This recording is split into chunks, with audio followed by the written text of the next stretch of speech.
I'm funny how? I mean, funny like I'm a clown, I amuse you? I have come here to chew bubblegum and kick ass. I'm 37? I'll have what she's having. Well done! Hello, everybody. Hello. Welcome to the Filmstore Basement podcast. Yeah, Your welcome. By the way, my name is Michaela. And I'm Bruno. Yes, and we are your hosts for the Filmstore Basement podcast. Thank you for joining us. Today, we are talking about... Sinners. Yeah, Sinners. My Sinners choice. Yes, Bruno's choice. If you don't know, each episode, one of us chooses a movie so we can talk about, right? And today, Bruno chose the movie. And it's Sinners. It's a very recent movie. I think everybody has seen it because it's so popular. Everybody's talking about it. And when you suggested it, I was like, oh yeah, because I've been wanting to see this movie. So glad you suggested it. That's great. Yeah. So it's like a 2025 movie. It's just released not long ago. And it's made by Ryan Coogler. Yes. Have you heard of Ryan Coogler? Have you seen his past works? Oh yeah, sure, because he was involved in the Marvel stuff. He's the Black Panther director. Exactly. And the Creed one, In the yeah. Creed one, and I love the Creed films. I think they are just amazing films. It was a nice way of expanding the Rocky Balboa franchise and that environment. And they are awesome films. Awesome films. Yeah, I And mean, Ryan Coogler and Michael B. Jordan are just a great team. oh yes, they are. They do. A great They do a team. And great this thing. movie, I'm gonna be honest here, okay? I hate when I say this because it feels like I'm gonna say something bad. But what I mean is, I went without knowing anything about this movie. Yeah, also me. Like, I saw a lot of people talking about it, and I was like, okay, so this movie is getting hyped. Like, a lot of people are talking about it. Is it because Michael B. Jordan is there? Because I think that's like enough to hype a movie, you know? So I was like, maybe it's because of that. I don't know. And Sinners, like, what is this about? Like, someone sins, but not in like a religious way. I was thinking about it's just a metaphor for like, I don't know, it's something more with action and guns and like, Yeah, like gangster film, wasn't it? Like yeah, I this was thinking gangster something crime. like that. I remember just watching the poster and the movie title, and I was like, maybe something like that. I don't know. But a lot of people were talking about it, so I was just like, maybe it's really good, or maybe it's just the fact that Michael B. Jordan is hot, and people are like, yes. But I was curious, and then I watched the genres that were classified Yeah. under the movie, and I was like, horror. What do you mean horror? I was like, what do you mean? Okay, you know what? Let's see, because we have been having a theme with our movie choices lately, Yeah. for different reasons, but there's like a sub horror thriller plot there Yeah. always in the movies. And I love that because I've grown to like horror movies and thriller movies, which I didn't when I was younger. And now I've been catching myself liking them. Yeah, I've noticed that.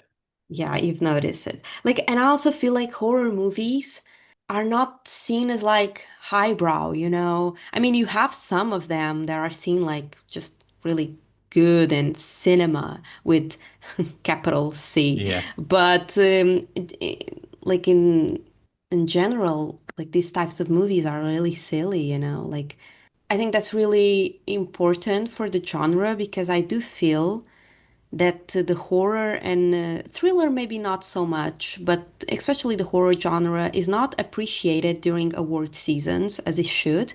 We have like the movies from Jordan Peele that I think are really good Yeah. in terms of quality, and I don't think they were that appreciated in terms of awards and you know critical appreciation. I mean, they are very popular with public, and I feel like in with critics as well. But I don't know. It's like where is some awards for acting and such alike? You know what I mean? Yeah, I know. I know. Some horror films have won like awards like in writing categories and stuff. But yeah, but horror film is it's a great genre because it always has these awesome messages. You don't like them, but there's a lot of Freudian stuff in the horror films. In the Real, horror for yeah, I yeah, know, I know, I know. I hate it, but like I yeah, recognize that there are. yeah. Yeah. So, but they connect like horror stories. They connect to the old storytelling, isn't it? Like vampire stories are very old. I think they are more than 1,000 years old, and you have all these type of monsters and all these stories that some of them Disney managed to make them pretty. Even the Red Riding Hood is actually a horror story. Yeah. So I think horror films, as you said, they don't take as much credit as they should because they connect to our fears, to our most inner fears. I didn't know anything about the film. I just saw like the team, Ryan Coogler and Michael B. Jordan again, and I was like, okay, let's see what they come up with. And it I was a nice was. surprise. It was a It really was. It was nice a nice surprise. It surprise. was a Let's really be nice honest. surprise. This movie is getting hyped for the right reasons. Like a lot of people are liking this movie. It has a lot of positive comments and positive feedback on the Yes. movie, and I think it's really well deserved. Before I started like thinking about the movie and just reflecting on it, I was watching it without knowing anything about it, and and I'm gonna be honest here. Like the whole story was happening. I was really invested. I was like, okay, this is good. This is cool. This is interesting. But then like vampires happened. And I was like, what? Yeah. I don't know how to feel about this. Yeah. The movie in the beginning set the tone that something sinister is going to happen, Yeah. right? And you were like, oh, okay. It was set in the 1930s in Yeah. Mississippi, and and it was actually in Clarksdale, right? Yeah. Mississippi. I realized, oh, this is Clarksdale, Mississippi. And there's a lot of like blues and Delta blues music and history of the. And I was like, okay, wait a second. Is this going to be about Robert Johnson? Which he was from Clarksdale, Yeah. Mississippi. So basically, this man who lived in the 1930s is from this time, is from this area. It's really like the same thing, right? He was a blues musician and one of the big influences of what blues music became later on, you know? So, but he's very known because there is like this legend around him, Yeah. this folklore legend around him that he sold his soul to the devil to become famous and to be a Yeah. blues guitarist In and Clarksdale, he sold it in Clarksdale in a exactly crossroad in that's the Clarksdale. Yeah. exactly. So I was like, is this about this? Is this inspired by this This story? has so much like of local legends and there's so much meaning around this film. Maybe this will take something from this. Maybe the whole idea of devilish and stuff like that is going to play around this tale, this myth, and the whole idea the music is, and especially what is blues and then the rock, and you know the evolution of the genre being Yeah. associated with the satanic practices, and you know how that plays with racism, you know, satanic panic, white supremacy, all of these themes all in one. I thought Yeah. we were going to do this, but then suddenly vampires appear. Yeah. Suddenly vampires showed up, and I was Yeah. like, um, what? Yeah. Okay, so this is the horror element in this movie, and I remember being just a bit. I was conflicted. I don't know how to feel about that. That's what I said to myself watching the movie. I was like, I don't know how to feel about that. Do I like this plot twist? Yeah, I think it was beautiful. Explains the vampire scene, how the why the vampires are there, the Exactly, the Bruno. the scene of Yes. music because of the blues and what the blues means, and what Sammy the character managed to do while playing the guitar, which he creates this space where dead people and spirits and the living are all together, and you have all this It's the past and the ancestrality. future. Yeah, Yeah. you have all these ancestrals coming in, and the blues is very connected to that, and you have all those elements. And I thought it was like when that scene happened, when Sammy's playing and then you see all the spirits around them. I thought like, oh, okay, I see it now. And it was so beautiful. It's such It's We such a had beautiful scene. a foreshadowing of this scene right at the Yeah. beginning because the Mm-hmm. same thing happened. The voiceover of that scene is the same as in the Yeah, yeah, beginning. yeah, yeah. So I just kind of knew, okay, so this is going to have a lot to do with music. And Yeah. of course it does, but it does much more than that. Yeah. It's really just a history and cultural lesson Yeah. at the end of the Yeah. day. It's just beautiful.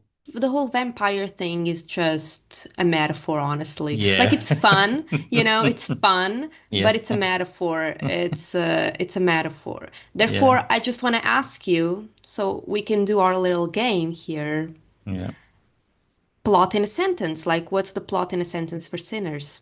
Oh, for sinners, for me, plot in a sentence is when you make the KKK look like a child's game.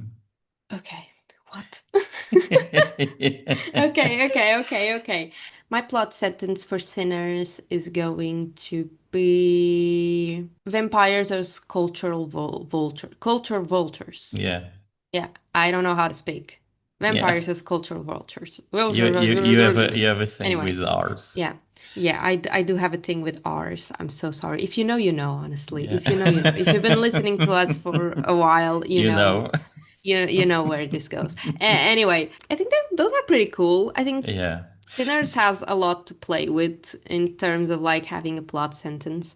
But yeah, we would love to hear your plot sentence. Like, how Yeah. would you characterize Sinners in just a short sentence? That's The whole about the movie. million that are Yes. valid. So, Yeah, that's really true. We would like yeah. to hear yours. Please tell us. That's gonna be fun. But going back to the movie, and especially this ancestral scene that we are talking about, it's a really powerful scene Yeah. because it doesn't only call back to the beginning and the folklore that it's there, but it's like shows you how this character and how the music really just connects this time and space. You see, you get what I mean? Yeah. I think that's one of the most powerful movie scenes that I've seen ever. Oh, it's such a beautiful scene, and the meaning of it, and all of it, and the way they did it with the blues, because within the blues you have several genres, and Delta blues is one of my favorites. uh, because Delta blues actually comes from the all the suffering and the hurting of the slavery, and it connects with this way of telling your story, telling your ancestral, that connection with the story, with the hurting. And when you see this entire scene with all these spirits coming by, this crossing of the past and the present, of the living and the dead, you even see like Native Americans there dancing, and you have all these Yeah, you characters. do. It's such a beautiful thing because it connects to something that it's also in the film, which is with the practice of voodoo, which is actually called hoodoo in the film, which is the right word for it. Yeah. And it connects to that, connects to the this spirituality and this religion Yeah. of connecting with your ancestors. It's such a powerful scene. It really is. I Not rewinded. I only, went back to see it again. yes, because it's not only like beautifully shot, Yeah. you are Oh, mesmerized. Suddenly you yes. are seeing a lot of, especially Black culture, you're Yeah. seeing a lot of like how the evolution and the ancestry of Black music and Black Yeah. culture. But then suddenly it's just a mix of a lot of genres. Yeah. You see a woman dancing tango, you see Yeah. someone from like Asian folklore. It's really powerful. Yeah. I think and then the voice of Miles Keaton is Yeah. so not only it's beautiful, honestly, like it's so deep. I was like, oh, wow, this guy looks young, but he has a voice that sounds like he has years of story to tell. But the whole scene, not only like the visual aspect, but also the sound elements are really powerful. Yeah. It's just because you don't only listen to his voice and his guitar blues, but also the different genres mixing. It's such a mix of sounds. Man, it's really powerful. I think it was such a beautiful scene. Man, if not the movie, at least that scene has to win something. Yeah. But going back to the vampires, The vampires were very educated. The vampires are very educated? What do you mean? Yeah, because they don't enter a place without being invited to. Yeah, I don't know. I think that's some sort of like folklore there that I didn't Yeah. catch. I never saw a vampire story where people had to be invited in.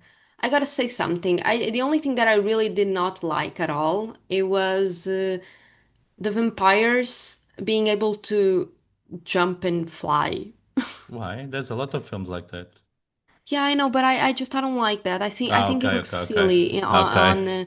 on the visual aspect. I think it looks silly. I didn't like that. But anyway, that was just me sidetracking because thinking about the vampires as Well, rewind, rewind. there's a scene that I'll give you that, which is that happens with Omar Miller, the guy playing Cornbread, Yeah, and he's a very big guy, and all of a sudden he looked I mean, like not that. I mean, yeah, but he's big. Although yeah. all of a sudden he looked like he was in the Olympics, like jumping. There's a scene That where was he funny. jumps. But that's the thing. The movie has also funny elements. The movie Yeah, has yeah, funny yeah, elements, but yeah, the funny elements started to come through once the vampires hit the plot. yeah, If you checked it. Because that's the thing. You're watching the movie without knowing anything about it, and you're seeing a lot of like black history during the South in the yeah. States, during slavery, the oppression, the KKKR thing. Hmm. You're seeing a lot of families, you're seeing the beliefs and going to the church and Yeah. knowing the sermons and it's something so important for these cultures and Hmm. not only like the religion and the faith in God, but also the music, which I do think were like coping mechanism for everything. Yeah. It's just a way of filtering the suffering and also preserving memories and like the culture of black people really comes through music if you think Yeah. about it Yeah, and yeah. and right at the beginning when he's an preacher boy Sammy he's singing in the crops Hmm. right at the beginning like that's just an indicative of that. It's not Yeah. only his passion, it's like also his way of living, Yeah, you know yeah. like I think music is such a big metaphor in this movie because music is a big metaphor for black history, for black Yeah. culture. And you're watching this movie and you're just okay, this has a really good retelling of the 1930s during the Great Depression, south of the States, and like this folklore that is more sinister, and then like the music element, and you're watching this, and then suddenly vampires showed up. And they're like with big teeth and drooling, like they were drooling, so much drooling. What is happening? And like red eyes, and they were flying. And I was just, what's happening? Do I like this? I don't know if I like this. Like, why vampires? Like, why not just possessed people? I don't know. Like, why vampires? The film started with this beautiful story of the child that comes back, right? You have the twins, yes, and you have Michael B. Jordan times two, and you Yeah, have Michael B. that is Jordan, true. one dressed in blue, one dressed in red throughout the film, which is that very old element of red versus blue. They left that area. They went to Chicago, which big city. They worked for Al Capone. That there's a They reference worked for mafia, but for but I mafia. think their outfits. I've read somewhere that the outfits were also represented by their work in the mafia, which Yeah. was the Irish and Italian as well. Yeah. And both of them are represented with some attire, like the hats, for instance, Yeah, really call back to one either is the Irish or the Ershaw the Italian one. Italian. And also we had the Italian wine and the Irish Yeah, beer being called there. you And have we'll get to all. the Irish Yeah, element because that's very important for the movie. and But you have that story, but you have always superstition in the film. There's superstitions everywhere, like people that meet in odd times. People, everyone looks at them like they were ghosts, like they were already dead, and all of a sudden you have the voodoo elements, and everything is foreigner, like the white people. This is Mississippi, right? And this is like Mississippi in a time when the KKK was reigning, and when the KKK was doing their stuff, and but you see an entire Mississippi, a different Mississippi, because you don't see a white Mississippi in this film. Like white you people do are there. see. White people are Yeah, there and they make comments like very racist comments in the film, but the film focuses on everything that's non-white. Like he goes to the Chinese shop, he gets the Chinese people to not only bring all the food and everything, but even do the post, the signing post and everything. yeah. So an element of celebrating this cultural mixture that is the United States. And for The me, melting pot, yeah, which the is melting pot, yeah, which is the characterization that America was built in, yeah, right? It was the and whole idea and of being a melting pot. and then the vampires. I think the vampires. Okay, there's that element that adds to the superstition that's already present in the film with the barn scene, like we were talking, and I love the fact that the vampire is Irish. And considering the times that we are living in, you have like, let's say, quoting the foreigners fighting against each other, like while the white people are afar. Then in the end of the film, they come in to scoop up, like because in the end of the film you get the KKK scene. It's like they just Yeah. come up to scoop up like the rest of it. But it's a thing like the vampire is Irish for some reason. I don't remember seeing ever an Irish vampire in film. Well, I think the Irish here has a very significant Yeah. cultural meaning to it, you know. Yeah. I don't know, man. Like Because was vampires are but very vampires aristocratic, aren't they? Like even but are the vampires a part of the Irish folklore? I that's have the no thing, they're idea. not. Oh, They they're are not. not. Okay. Because Well, even vampires always had that very aristocratic element to it, right? Especially since Count Dracula or Vlad true. Dracul, which was your neighbor, your very old neighbor. Listen, we are not talking about that now. Please do not out me like this, Yeah, but okay? you're Go from that back. area. You're from that You are. area in Europe with vampires. Come on, man. I'm not even from there. Like, you see, this is just you generalizing Yeah. everything. That's you know what? But the thing that That's this vampire discrimination. is Yeah. actually Irish, working class Irishman. This was really funny. The Irish, it didn't click to me while I was watching because I don't know, like I don't think a lot of things click while you're watching for the first time, you know. But doing some research, Ramic, which is the name of The the vampire. character, the big vampire, the devil, you know, the guy. When he's about to kill Sammy, Sammy starts like reciting the sermon that he was reciting with his father in the beginning of the Yeah. movie, right?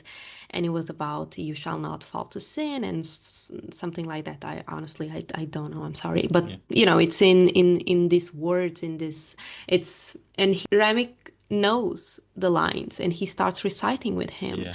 and this is like a big moment because it's like what how do you know that?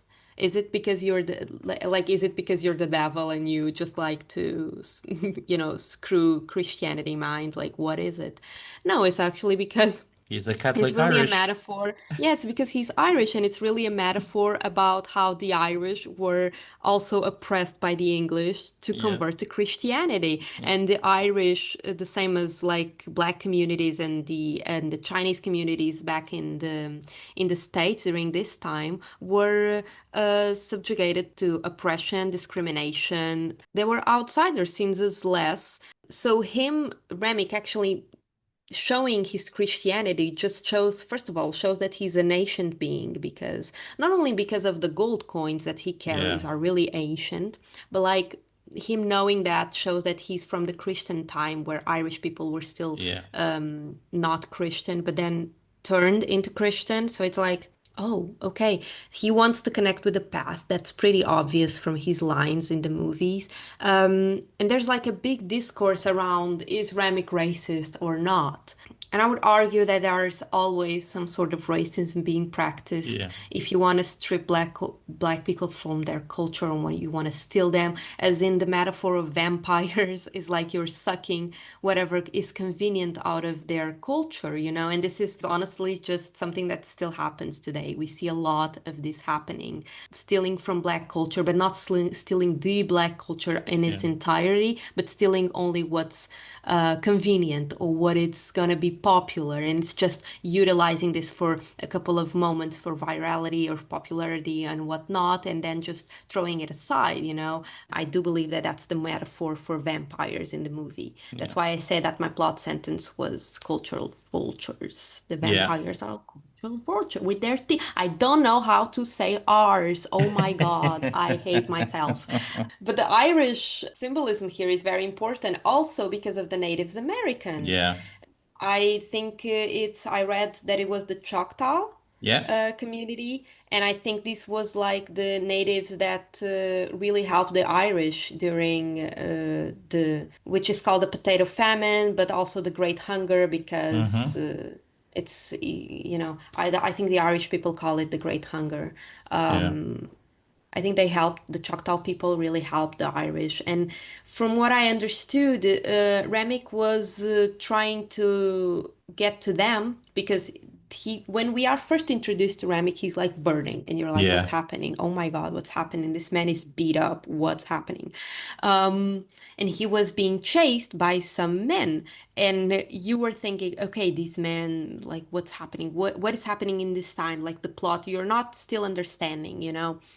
So he goes to this cabin, this like house in the middle of nowhere, and there's like two white people there with guns, of course, and they were a part of the KK clan, yeah, and they end up sheltering Remick, and because he sees the white cloths and he yeah, utilizes that to try to get in, you know. That was a smart move on his part, like honestly, yeah, for like because he shows the coins and it's like he utilizes their hatred to try to be with them and then get in the house. And later on, someone knocks at the door and it's like a group of Native Americans who were the ones who were chasing the guy, Remick. And in that scene, you as the audience realize that wait, these are not the bad guys, these are the good guys. yeah. And that guy is shady. Like, why are you calling for your husband and he's not answering to you? That's because he's dead and turned into a vampire, And it's very right? telling that the Native Americans chasing him, they were like actually Choctaw. Exactly. That's the thing. Like Yeah, from what I understood, him being Irish or from Irish descent was looking for the Choctaw people to find refuge and help to get to his ancestry and like connect to the old ways and whatnot. And after the Choctaw people realize, wait a second, but you're not human. You're like yeah. really weird and we're going to like burn you alive. And then he ran and they were like chasing after him because oh my God, you're just you should be dead, like you're a vampire. Yeah. So yeah, that's the part of the plot that's also historical and very interesting that it was mixed in, and I thought that was like really cool when I read about it. Damn, Ryan Coogler. It's very good. Great. Good I for think you, this is man. That's a awesome, awesome script writing. This film has some awesome yeah. script writing. Yeah, that's true. That's true. You know what's funny? I don't know if you saw the last scene, the What? post-credit Yeah, scene. yeah, I saw the post-credit scene. Mary and Stack actually survive. Yeah, Because spoiler, all the vampires die at the end. yeah, But suddenly in the post-credit scene, we see Mary and Stack again. And they are all like, because it's set in the modern times, they are in like the all dressed in 90s. Yeah, yeah, in the 90s, and it's like okay, so they are together because biracial relationships are accepted or are more accepted than 1930s, and they are together, but you know, we know they're not human. We know they are like vampires yeah. still. And the thing is, I love that scene when the bouncer comes in and says there's a couple asking to come in. You know, like, oh God, someone survived because you Yeah, have that. it's a bit as It's an a audience, telling, you yeah, kind it's a of yeah. telling. But seeing Michael B. Jordan dressed as MC Hammer, I Yeah, think it was yeah. for me it was a great a great sight. It was It amazing. made It it was was it I made your laughed. day, I yeah. laughed a lot. For all the reference from the 90s, MC Hammer, really? Come on, come on. It was fun. It was fun. I love that scene. I loved it more because in the post-credit scene we have the legend Buddy Guy. Yeah. Okay. So if you don't know, like in the post-credit scene, you see because Samuel, the son of the preacher, the main character, Mhm. he ends up choosing keeping the music in him. He ends Yeah. up taking what's left of his guitar to go. He goes to Chicago, probably, I think so, because that's what he was talking Yeah. about during the movie. He ends up creating a career out of it. Yeah. And you later on see him right there in the 90s as like a big blues musician playing the guitar. And the guy who is playing, the man who is playing Sammy's older version, is actually a blues legend. Yeah, Okay, that's Buddy Buddy Guy. Guy, one of such an influential artist. Honestly, you cannot listen to people like Led Zeppelin or Eric Clapton and not think like these artists were inspired, and they only exist because people like Buddy Guy Yeah. existed, and did so much for music and blues music. And I thought it was really cool to see him there. I was really surprised and very happy actually. And I got even more happy when I saw that behind it was written Perlines as like the bar or the band. I don't know if it was like the bar Yeah. or the band. It's called Perlines, which is the main love interest of Sammy in the movie. Also a gorgeous woman. Like Yeah. I was like looking when she first came in. I was like, oh, okay, well, damn. I guess everybody's hot in this movie. Like, what is happening? Um, Another character that I thought it was really, really and well she done. died as well. Yeah, Like, everyone what? dies, but it was Delroy Lindo, Delta Slim. I think that was such a beautiful Yeah, character. I really liked his character. And apparently, I read while I was like reading about this movie that that scene when they are in the car and Yeah. he's telling you how he knew the guys that were like doing work on the side of the Mm-hmm. road, and he was explaining the story. I really love that scene because you can actually listen to the story. Yeah. There are like the soundtrack. He's telling you the story and you can listen to parts, the Mm-hmm. singing, the shots, the screams, Yeah. you can listen to the story as well. I think that was such a beautiful detail to put in, like, oh, cinema. And like I'm serious. I think this movie did a really great job, and everybody's right. This movie is movie of the year. Afterwards, he was so frustrated that he started humming, out of like also the Mm-hmm. pain of reliving this Yeah. memory, which also ties back to the whole conversation of music being a sort of like coping mechanism to the Yeah. suffering and the memory tie that black culture has and black people have to their history. And he was starting humming and pounding his hand on the side of the car, and this part was improvised. This was not scripted, Yeah. this humming. And later on, Michael B. Jordan turns to the back of the car and it's like saying, you got the guitar, you hear the man hum, like, come on, do your thing. And you Yeah. can see Sammy being a bit like, what? Because this was all improvised. This Yeah. was like all out of script. And I think when genius people meet genius people, genius thing happens. Oh yeah. I will continue reading about the movie, and I honestly, if you guys have any like commentary to do about it, like stuff that we missed, or you want to add to something that we said, or something that we said wasn't really right according to history, or something we didn't interpret it as correctly, tell us. We would love to hear, because from what I understand, this movie has layers on layers. It's like it doesn't stop. It has Oh so yeah. much, not only the lore of the movie itself, of the narrative of the movie, but also the historical lore adds so much to it. And I think that's also a beautifully made movie. It's Yeah. complete. The movie is complete, you see. It wins in a lot of aspects. If you haven't watched it and you listen to this, then boo you, because you just got spoiled and you should have watched the movie.